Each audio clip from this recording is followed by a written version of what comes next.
Hello my peoples, welcome back to my channel.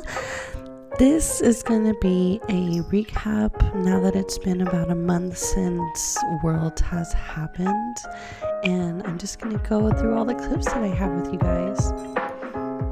So this is day 1, Friday for Worlds. This is the entrance for the Anaheim Convention Center where it was being held. This is the inside, really big type of room we got going on here. A lot of space for all the contestants, and you know, all the banners were amazing. And then this is the main stage where the opening ceremony will start.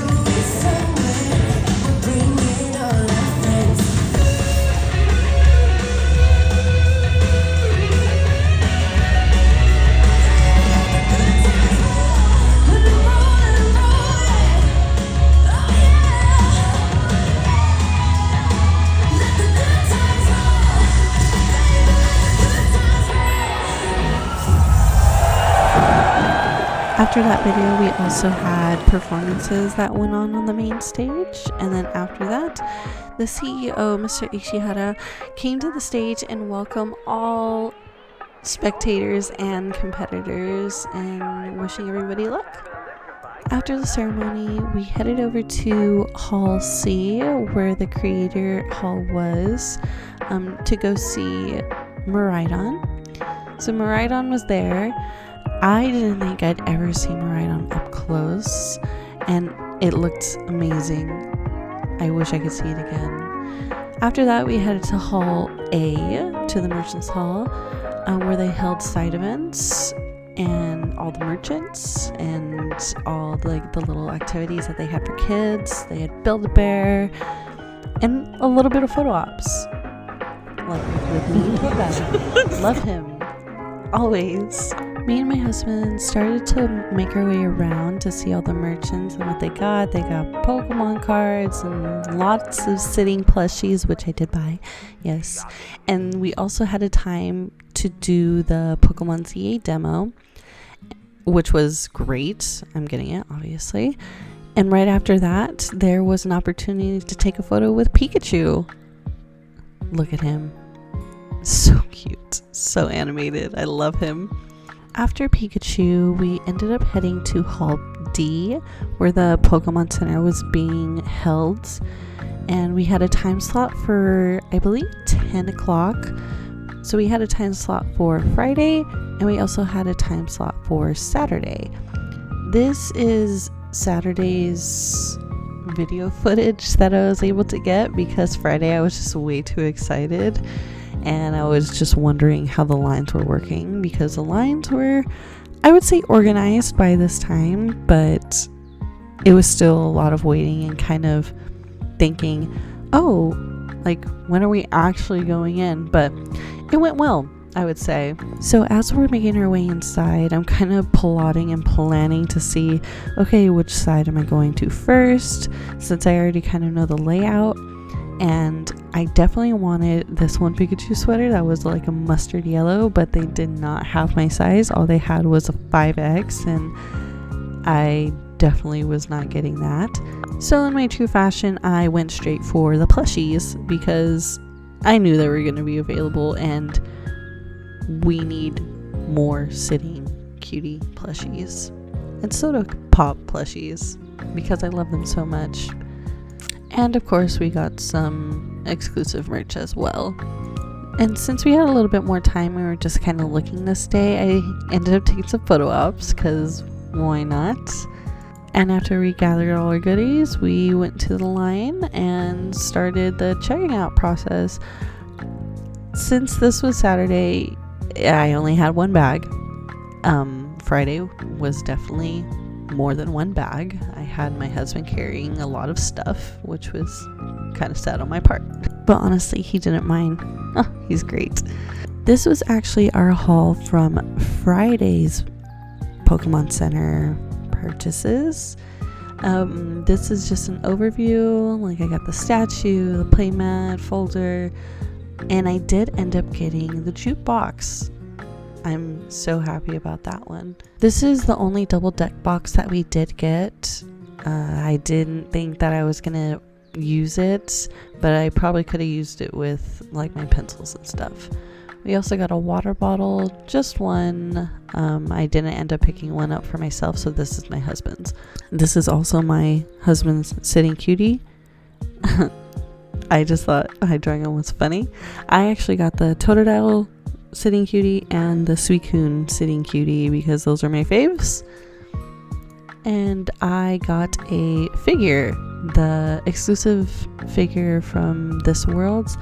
I currently have it on my desk right now, and I think it's the most cutest thing ever. It's very small. It's not too big. It's probably about like 5 inches. So it doesn't take up a lot of space. You're gonna see me attempt to open the box with no tripod, so don't judge me. I try my best. I do not have a tripod, but I will be getting one soon. As I'm opening this box, I'll tell you all the other things that I have gotten that I did not end up filming for some reason, but I got a Fuecoco keychain and I believe a Totodile keychain because I can never have enough Totodiles, of course. I also got the hamburger Pikachu keychain that surprisingly sold out. Actually, I'm not surprised. Why am I kidding? That thing was cute. I'm not surprised it was sold out because it was cute and I have it on my backpack for my everyday wear. Oh, and for a home buy, I did buy the milkshake glasses. If you did not see them, they were perfect. It reminded me of like Johnny Rocket's milkshakes. Definitely a good purchase. This is the Fennekin plush that they had in the Pokemon Center and definitely a fave of mine. Don't regret buying. Machamp was also a surprise buy for me because I didn't think I was gonna like the plushie, but I mean, look at him. Look at the face, look at the jacket. He's perfect. Even though he's a little top heavy, he's still perfect to me. And I also did end up getting a playmat. I do not play TCG. Do I want to play TCG? Yeah, I would love to. But this is currently on my desk right now, so I can look at it every day because, I mean, look at this art. It's fantastic. I'm going to say everything is fantastic, so it's okay. But look at the Froakie. It's like teasing Vanilla, and he's like, is this you? This is you, right? This bucket hat right here is probably one of my favorite purchases. The color is my favorite and it's actually reversible and it keeps my head cool. I ain't sweating down there, and that's surprising because I run a little hot. Yes, I did get a folder. Did I need a folder? Nope. But will I be putting my cards in here? All my favorites? Yes, I did buy a lot during Worlds, so those will be going in here. No regrets. Okay, but why isn't anybody saying that this Jigglypuff right here reminds them of the Jigglypuff in Smash Brothers? I was surprised because that's the first thing I thought of, and I definitely needed her in my collection. This Pikachu plush right here, I would say is one of the best. I know every Worlds has their exclusive Pikachu, but I mean, come on, he has a Letterman jacket. I also did get a few shirts. This is one of them. I also picked up the Kids Rockabilly Pikachu shirt in an extra large because it did fit, and I think that one was a great one. The backpack for this year I think was amazing. It can hold little pins in the straps. It had so many pockets that you can fit anything in there. I still haven't put much in there, but it can hold it. It can hold whatever. This plush right here was one that the girly pops were fiending over because day one of the Pokemon Center sold out. Friday, it was close to being sold out, but I did end up getting mine and one for a family member that wanted it as well. I mean, it's adorable. I had to give him a little boop. This Pikachu is a cutie. It's like a Mamachu, and I feel like it would take care of me, and she would cook me dinner and lunch and breakfast and all of the above. And I honestly love every detail of this one. The whipped cream, the cherry, the little heart that Pikachu's holding, I think were amazing. And the little apron, you know, I wish they had the same apron available for, you know, a human size. I would wear that in the kitchen when I'm cooking. And for the main event, something that I was very excited for, the jukebox. My wonderful husband was helping me open it, but was struggling a little bit. So I'm just like, okay, let me put this camera down and actually help you. But he was able to get it out. And the detail in this was nothing I could think of. I thought it was going to be like a little smaller, but it's actually a perfect size, and it does a lot for what you see. So to be able to like test it out, I did take it to the kitchen to plug it in, and the lights bright, like a light bright. It was crazy.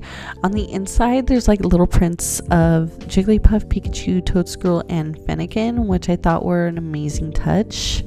But getting into the details, it does Bluetooth, CD player, an aux, and AM FM radio, which I did blow my ears out when trying to actually like turn it on. It was already so loud, and I don't know why I did that to myself, because I was thinking, oh yeah, I'll be fine.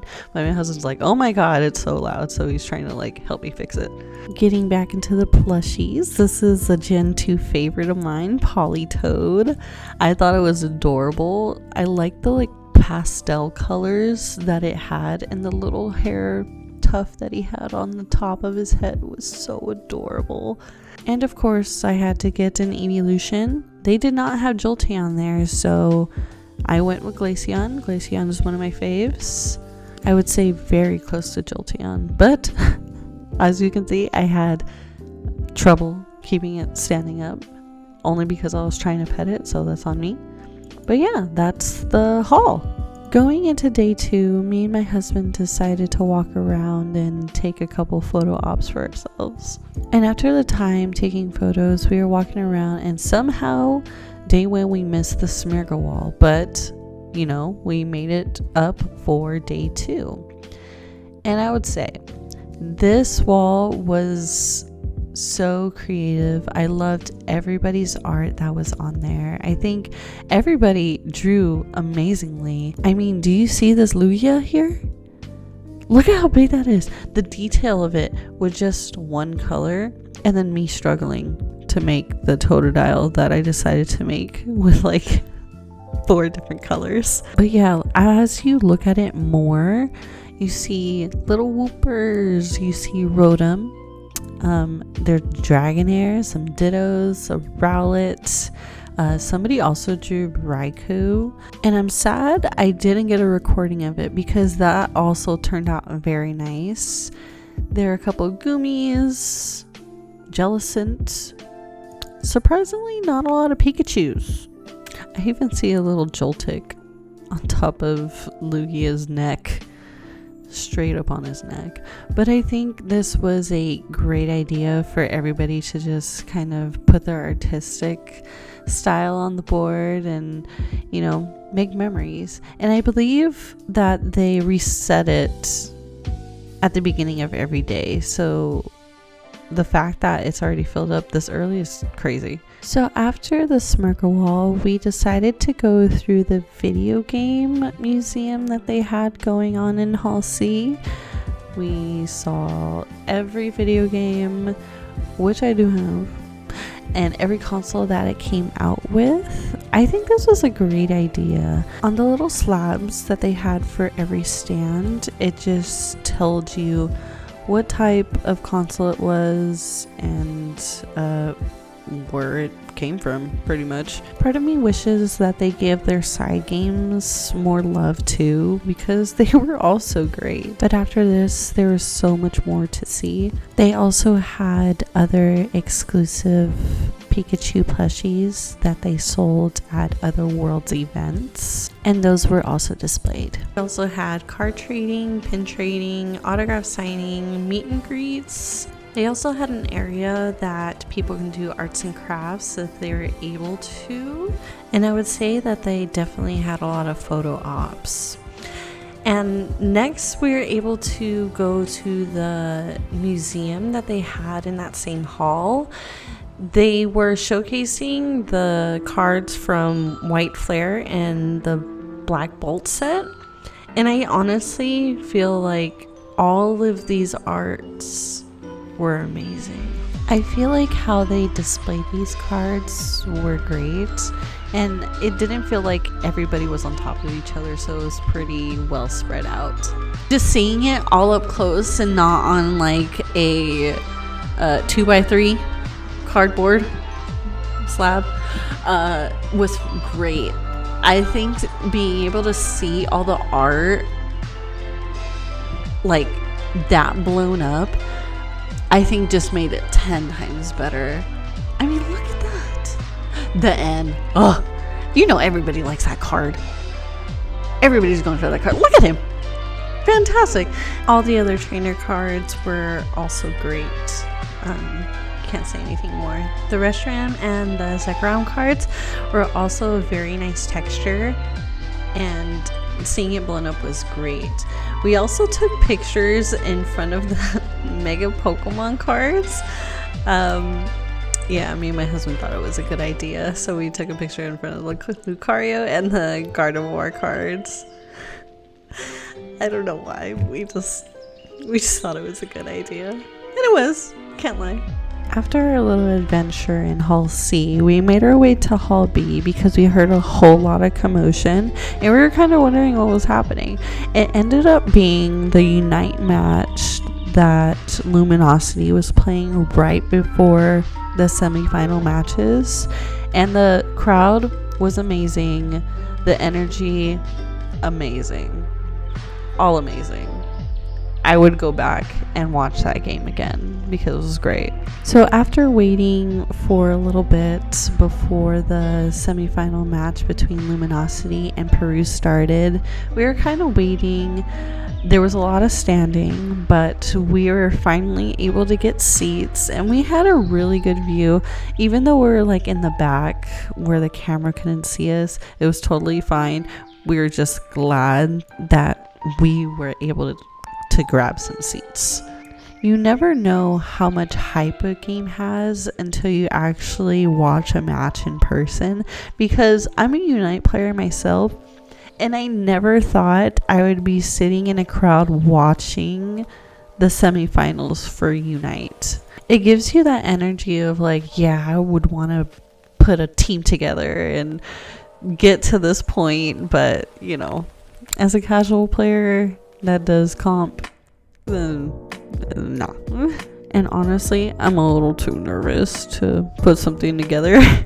As the game was wrapping up, the timer was finally going down, and Peru had it in the bag. They went to the center of the stage, they took their group picture, and they're like, heck yeah, we rocked that. And they did. Congrats to them. And that was day 2. For day 3, we decided to start with the pin rally. We got there about like 8:30 to be able to get it started, because we knew that the arena started opening the doors at 9. So we definitely wanted to be there for the arena, because Pokemon Unite was going to be the first championships. So we went in. Everything looks amazing. The stage was interactive of what was going on, and the fireworks in the fog was just a very nice surprise. And I honestly was so hyped for this match. I'm gonna show you guys in this next clip. We did like a little countdown. World champions of Pokemon Unite, in a short 20 seconds, they will be able to celebrate their victory. A victory that has been years in the making, from seeing them on the world stage in the AFC. Go 7, 6, division. 5, 4, 3, 2,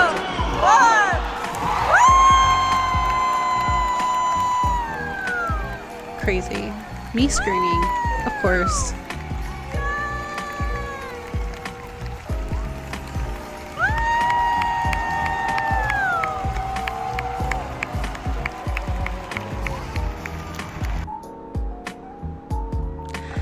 Yeah, after that match, you can definitely tell that everybody worked so hard to get to this point in the competition, and it was just very exciting.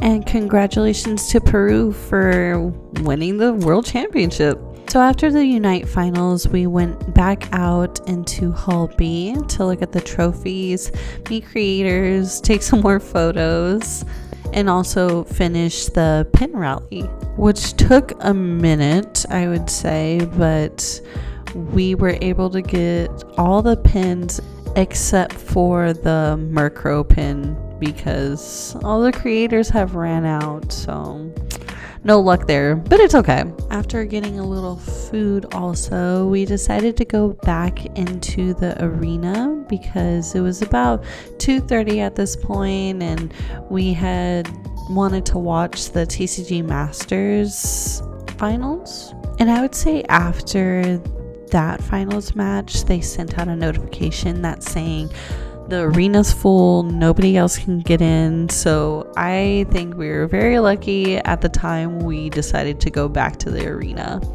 I ended up recording the finals match for VGC between James and Gio, and I think the energy in there was fantastic. The production that went into the VGC finals, they made the stage very interactive. You can see like which Pokemon they had, which Pokemon they were using, and the terrain, and also like the weather. And I think something cute that happened during this finals match is that every time somebody used Helping Hand, they would do the clap in the arena. And I think having that little like something something was great for like crowd morale. And at this time, they were giving awards to the finalists for the VGC matches for junior, senior, and masters. So this is Gio walking up to get his trophy. So congrats to everybody. They all deserve where they are now, and it was very exciting to see them come this far, and it was great to watch. So I don't know if I mentioned this, but for every trophy ceremony that they had, Pikachu would be out there to congratulate all the winners and, winning the competition and stuff like that.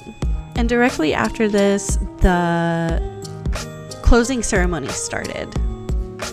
So of course they had to do a countdown for when the closing ceremony was going to start. The performance that they had this year was absolutely beautiful. The pianist on stage was amazing. They had an orchestra, they had dancers, they had singers, and the stage would interact with the whole performance. It would change colors. It was something that the crowd there definitely could appreciate, and good job to the dancers and the singers and the whole production for putting this together. Right after that performance, Mr. Ishihara came to the stage and started to talk about all the upcoming things that are going to be coming this year and next year. This one was a big surprise because after the closing ceremony, we were able to get Eternatus, and Mr. Ishihara surprised us all in the stadium and let us know that we were going to be able to get one. And you can definitely tell by our reaction that we were excited to get one.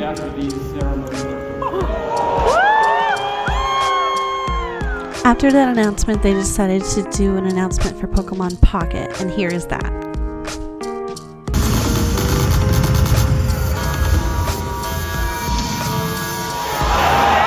When they announced Megas, everybody erupted. You can tell from the clip, but I cut so much screaming out, you have no idea. Mega Altaria, Mega Gyarados, I believe Mega Blaziken was also in that. And I will say, I think they're going to be pretty broken when they actually come out, because taking 3 points when you defeat one of them, I think that's crazy. But you know what? It's very exciting, and I'm excited. I'm not going to downplay it. For the next announcement, they decided to do Pokemon Unite, and they ended up announcing 3 Pokemon that are going to be coming to the game. So the first one is Empoleon, my fave, can't wait. The next one is Delmise, which is very shocking, but I'm okay with it. And the last one is Vaporeon. The evolutions are coming around, and I'm not mad. I'm still want Jolteon, but you know what? I'm okay with Vaporeon coming, because that means Flareon and Jolteon are coming too. For the next announcement, it's going to be Pokemon TCG, and at the time of this recording, pre-orders have already started to get this set, but it's very exciting, you know, seeing it for the first time, and this was a surprise that everybody was hyped for.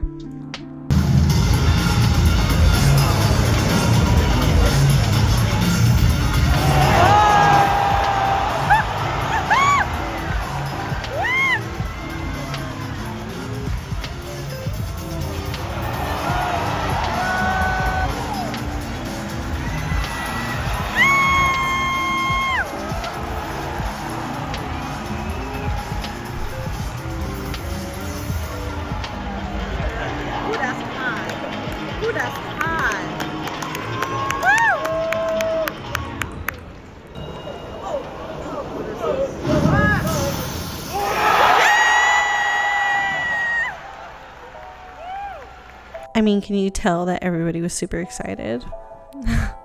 Crazy. And then they did Pokemon ZA, and then they also added the Pokemon Champions and how they were going to do that for next year for the World Championships. And for their final announcement, I think it's so exciting. Pokemon XP for next year's Worlds.